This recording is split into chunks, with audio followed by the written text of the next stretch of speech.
Et bienvenue, traileuses, trailers, runneuses, runners, dans ce nouvel épisode du 5 km à l'Ultra Trail, podcast qui partage des conseils pour que vous puissiez courir et atteindre vos objectifs personnels dans la course à pied. Allez, c'est parti les amis, bienvenue dans ce nouvel épisode du 5 km à l'Ultra Trail, l'épisode de fin de semaine, le vendredi. Bon, sachant qu'il y en aura un demain, normalement, si tout se passe bien, et peut-être surprise dimanche, ou pas.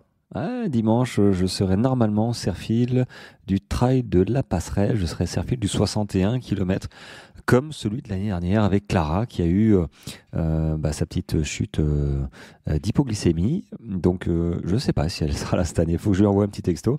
J'espère qu'il n'y aura pas de trucs comme ça parce que c'est vraiment pas agréable pour le coureur de subir ce genre de situation. Puis après ça galère, il y a les barrières horaires et du coup oui on avait mis, je crois qu'on était parti à 6h du matin et on était rentré à 19h ou 7h du matin, je crois qu'on avait mis plus de 12 heures.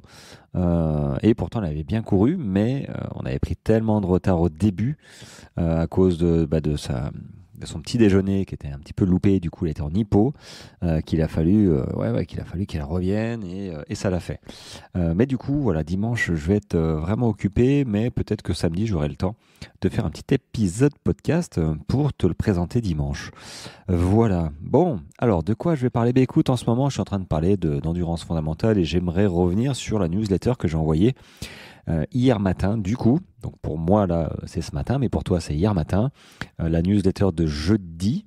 Alors, j'envoie très régulièrement une petite newsletter à tous mes abonnés à cette newsletter. Tu trouveras le lien dans chaque épisode.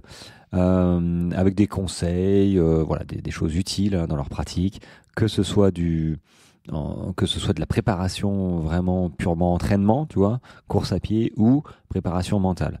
Et là, du coup, je leur ai fait un petit mail sur, ok, l'endurance fondamentale, c'est ok, j'ai compris, mais comment savoir qu'on est à la bonne allure, qu'on court à la bonne allure, parce qu'on te dit, ouais, machin, faut être hyper à l'aise et tout. Ok, mais comment on fait? Et du coup, je leur ai proposé 4 façons d'évaluer leur vitesse pour qu'ils soient à peu près certains d'être à la bonne allure. Alors la première, évidemment, mais j'en parle pas souvent, c'est le suivi de la fréquence cardiaque, la FC.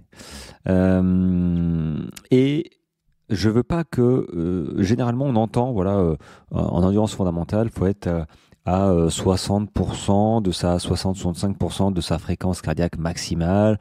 Donc, si tu as une fréquence cardiaque max de 200, par exemple, ce serait aux alentours de 130-135 battements par minute maximum. Alors, ça me pose un problème, évidemment. Comment savoir ta bonne valeur de fréquence cardiaque maximale? D'autant plus que ça change, en fait. Ça change de 6 mois en 6 mois, ça change suivant ton année, ton entraînement. Donc c'est assez compliqué de savoir, tiens, vraiment ma FC max, c'est combien à l'heure actuelle? Moi, perso, j'en ai aucune idée. Je pense que je m'approche des 200 maximum. Avant, je dépassais 203, 204. Mais là, je suis plutôt à 198, 199. Mais voilà, il faudrait faire un test en fait. Soit test en laboratoire, soit une séance de côte, soit une séance de VMA, vitesse maximale aérobie, pour connaître la FC max. Mais c'est pas ce que moi je te conseille. C'est plutôt de regarder un petit peu la stabilité de ta fréquence cardiaque pendant ton entraînement. C'est-à-dire, j'ai du mal, c'est-à-dire, je vais me calmer, sur une séance par exemple d'1 heure, prends ta fréquence cardiaque à la 10e minute, par exemple, une fois que tu cours pendant 10 minutes, c'est l'échauffement. Enfin, l'échauffement, tu pars tranquille, même sur du fractionné en fait. Mais bon, là, t'es pas parti sur une fractionnée. On est parti sur de l'endurance fondamentale. Donc forcément, normalement, tu pars cool. Donc tu regardes ta fréquence cardiaque au bout de 10 minutes. Et tu la regardes aussi à la fin.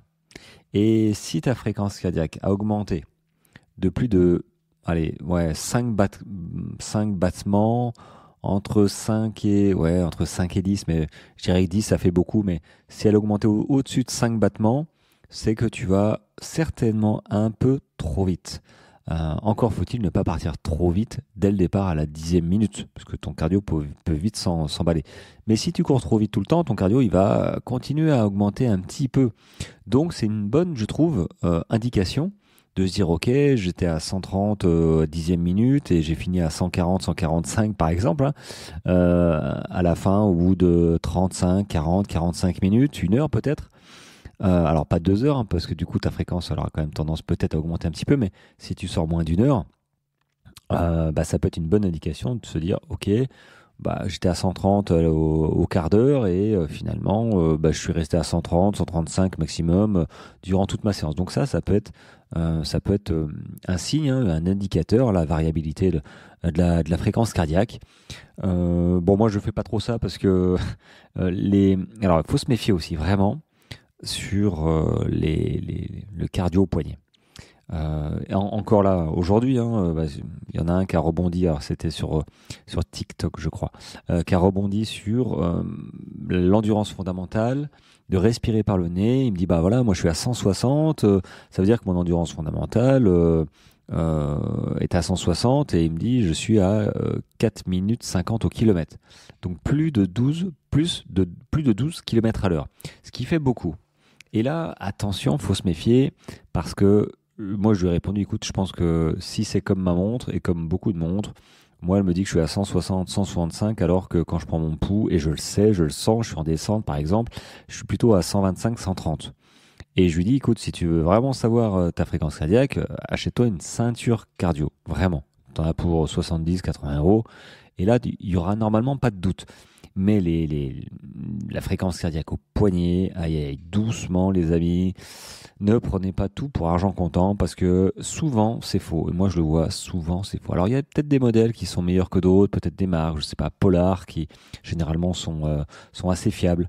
Mais ça remplacera pas une ceinture cardiaque. Donc faut vraiment faire attention à ce 70 pour 60, ouais, 60-65% de la fréquence cardiaque max. C'est compliqué.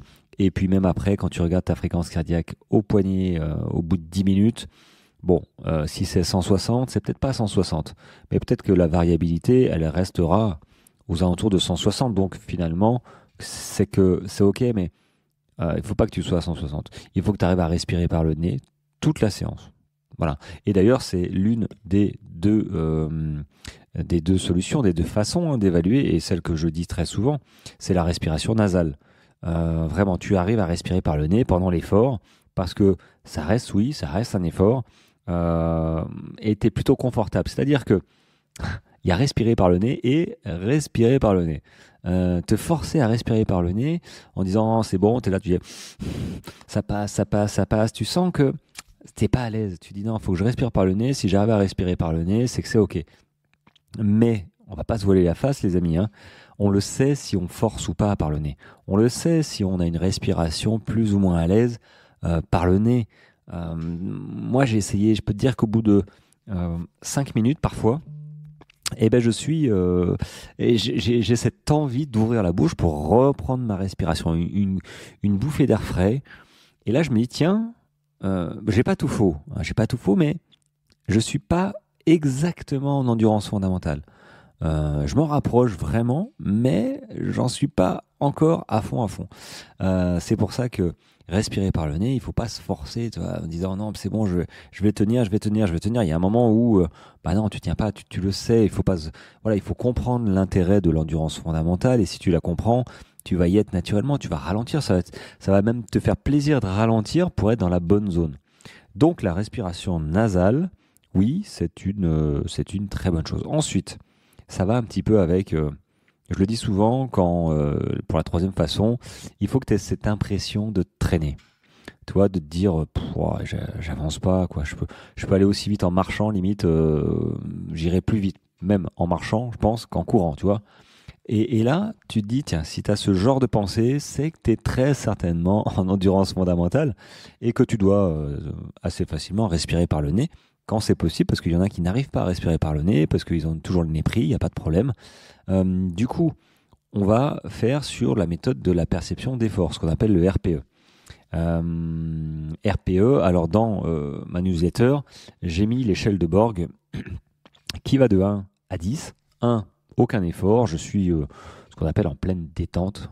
T'es sur le canapé, t'es tranquille sur le canapé, voilà. Et le 10, effort maximal. Alors le 10, le 10 c'est vraiment, t'es au bout du bout, quoi. Tu fais une séance de fractionné, t'envoies tout, ta dernière répétition, t'arrives même plus à marcher après pour récupérer. T'es obligé de t'arrêter, de te poser pour reprendre ta respiration. Donc, l'échelle de Borg est très important et du coup, l'une des façons, c'est de se fier à cette perception de l'effort. C'est qu'est-ce que tu ressens quand tu cours? Et pour être en endurance fondamentale, il faut être sur l'échelle de Borg entre 2, 3, non pas 4. 4, c'est facile, ok. Je commence à être légèrement essoufflé. Normalement, en endurance fondamentale, tu ne dois pas commencer à être légèrement essoufflé. Tu es dans je peux maintenir ce rythme très longtemps et 3, c'est très facile, je suis dans une zone de confort et tout va bien. Maximum. Donc, c'est vraiment une sensation, une perception de ton effort, comment tu te sens. Et ça joue sur... c'est modulable. C'est pas parce qu'il y a un moment où tu cours à, je sais pas moi, à 6 minutes au kilomètre ou 7 minutes au kilomètre que le lendemain, tu courras à la même allure. D'ailleurs, en endurance fondamentale, ça sert à rien de regarder sa montre. Là, pour le coup, c'est aussi du ressenti. Et le ressenti, le lundi, peut-être que tu es en pleine forme. Peut-être que le mardi, ça commence à être difficile parce que tu commences, je sais pas moi, à tomber malade. Donc, du coup, ça va un peu moins bien. Donc, du coup, toi, ton allure en endurance fondamentale sera peut-être pas la même. Et il faut accepter qu'elle ne soit pas la même. Parce qu'on n'a pas toujours la même condition physique. Ensuite, là, finalement, dernière façon de savoir si on est en endurance fondamentale, c'est le test de la conversation, tout simplement, vraiment. Si tu parles sans être essoufflé, vraiment, comme je suis en train de te parler, même si je commence à être essoufflé à force de parler tout seul comme ça, mais il faut que tu arrives à parler sans être essoufflé, c'est que tu es dans la bonne zone. Si tu sens que tes phrases, si tu discutes avec quelqu'un ou au téléphone, peut-être que avec des oreillettes Bluetooth, tout ça, on peut discuter au téléphone.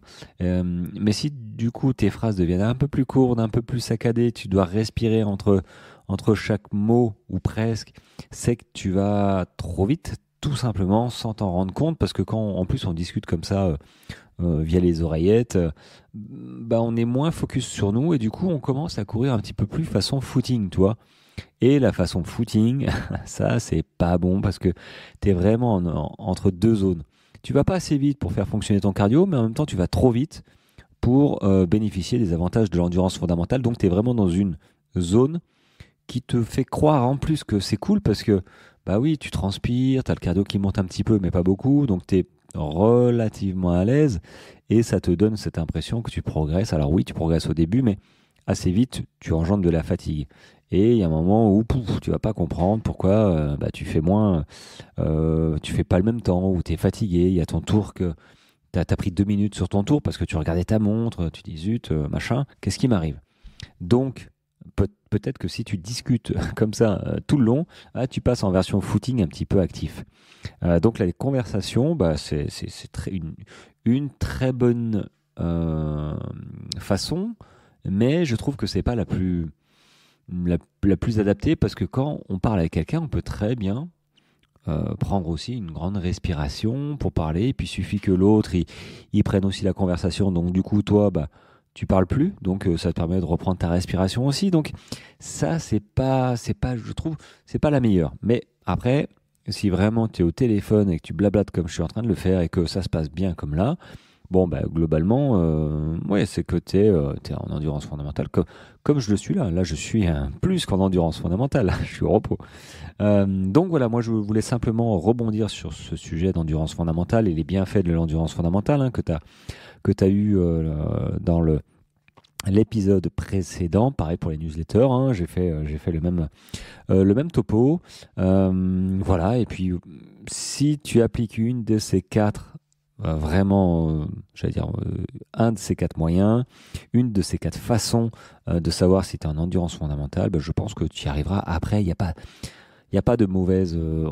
si, il y a une mauvaise zone, la zone du footing tout le temps. Si tu fais ça tout le temps, évidemment, tu vas te fatiguer.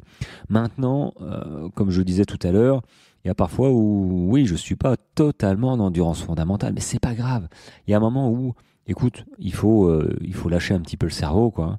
Ok, t'es focus sur toi. Et ça, c'est important d'être focus sur soi, sur sa respiration, sur tiens, comment je cours, comment je pose le pied. Est-ce que je suis à l'aise? Est-ce que je suis dans la bonne zone? Faut se poser ces questions relativement rapidement. Mais si tu sens que ça te demande trop d'efforts parce qu'il y a trop d'informations à faire attention, bah, écoute, tu relâches tout. Le plus important, c'est d'aller courir et d'être très bien dans ta respiration. Le reste, ça viendra après. Vraiment, il faut être cool. Et moi, quand je dis à mes coachés d'être en endurance fondamentale, je leur dis, moi, je veux pas avoir de gouttes de transpiration sur ton front. Si tu transpires, c'est que t'es pas, je suis même sûr que t'es pas en endurance fondamentale parce que dans ta fréquence cardiaque, je serais très étonné que tu arrives à respirer que par le nez. Donc, voilà, chacun est différent. Il faut accepter parfois que moi j'ai des coachés qui sont à 160, ok, mais parce que voilà, ils ont un certain âge, parce qu'ils ont peut-être un passé de sportif ou pas. Voilà, s'ils me disent non, non, j'étais hyper machin, il n'y a pas de problème. Et il faut aussi se méfier, comme je l'ai dit, je l'ai rappelé, hein, la fréquence cardiaque au poignet. Clairement, ceux qui me disent qu'ils sont à 160 au poignet, j'ai du mal à les croire. Parce que moi aussi, ma montre, elle me dit la même chose, une montre à 500 balles, et elle me dit de la merde sur le cardio. Donc, bon, c'est ma deuxième ou troisième, et c'est toujours le même problème, et j'avais solutionné ça qu'avec la ceinture cardio, qui était vraiment beaucoup plus juste et beaucoup plus cohérente surtout. Voilà, écoute, si tu as des questions, tu n'hésites pas. Évidemment, j'ai d'autres sujets de podcast qu'on me souffle à l'oreille depuis aujourd'hui, donc ça c'est cool. J'en parlerai demain et les jours qui arrivent. Et puis, ah oui, on est au mois d'octobre, donc j'ai 4 nouvelles places de coaching d'accompagnement pour ce mois-ci. Le lien de présentation de mon coaching est dans le lien d'épisode de chaque épisode, où à l'intérieur de ce lien, tu trouveras l'inscription à la newsletter. Tu trouveras aussi le podcast, voilà, et le lien sur mon coaching, l'accompagnement, ce que je t'ai prévu. Voilà. Et bien sur ce, les amis, ah oui, et on pète un nouveau record. Je crois que je vais approcher des 1000 écoutes sur une journée. Donc c'est plutôt pas mal. Je peux remercier l'endurance fondamentale qui intéresse tout le monde, et c'est une très bonne chose que ça intéresse beaucoup de monde, que ces épisodes soient écoutés par de plus en plus de personnes, parce que c'est vraiment la clé pour terminer ses courses avec la sortie longue dans lequel j'ai fait une formation. Sortie longue, endurance fondamentale, ce sont vraiment, ou c'est la clé, on va dire c'est vraiment la clé pour, j'allais dire performer, mais durer, terminer une course sans se blesser, en prenant du plaisir tout simplement. Et par-dessus, évidemment, il faut rajouter quelques séances intensives pour être encore plus à l'aise. Voilà, la preuve, j'ai une coachée qui vient de terminer Gaëlle, qui vient de terminer le Half Marathon des Sables avec un orteil cassé. Tu te rends compte? Elle a fait 3 jours en fait, 3 courses. Alors on va m'en vouloir, mais je crois que c'était un 20-25 km le premier jour. Le deuxième, c'était un 40 km, il me semble. Troisième, repos. Et quatrième, je crois qu'elle a fait un 20 ou 25. Donc ça fait quand même des belles, des beaux formats. Et elle s'est cassé l'orteil, et ça l'a pas empêché le dernier jour de se faire plaisir et de doubler du monde en montée. Voilà, en montée, elle a réussi à doubler du monde avec un orteil cassé, alors que j'allais dire, c'est une nana comme tout le monde, qui était ultra motivée, qui s'est préparée avec un sac à dos, qui a suivi son alimentation et qui a suivi mes séances. On a beaucoup parlé, beaucoup échangé. Donc ça, c'est vrai que le coaching, ça passe par un échange. Et quand l'échange se passe pas très très bien, ou qu'il y en a que dans un sens, ça dure pas très longtemps généralement. Mais quand l'échange est constant et que ça se passe bien, moi je suis le premier à donner et à donner de plus en plus, comme tu peux le voir à peu près tous les jours. Donc là, Gaëlle, elle a réussi, je crois qu'il y a 3 heures qu'elle a terminé sa course, 3 ou 4 heures seulement. Elle a réussi à terminer sa course avec un orteil cassé et à doubler du monde dans les montées. Donc l'endurance fondamentale, elle en a mangé un petit peu, mais elle a aussi mangé de la séance de côte. Voilà, entre autres, des sorties longues. Donc c'est vraiment un tout, l'entraînement. Et oui, l'endurance fondamentale, c'est aussi la clé. Allez, sur ce, je te laisse. J'espère que ta journée va bien se passer, que tu es en forme. Si tu as des questions, t'hésites pas. Si tu veux prendre rendez-vous pour un coaching, t'hésites pas non plus. Et on se retrouve demain pour un prochain épisode. Voilà. Allez, bonne journée à toi. Ciao.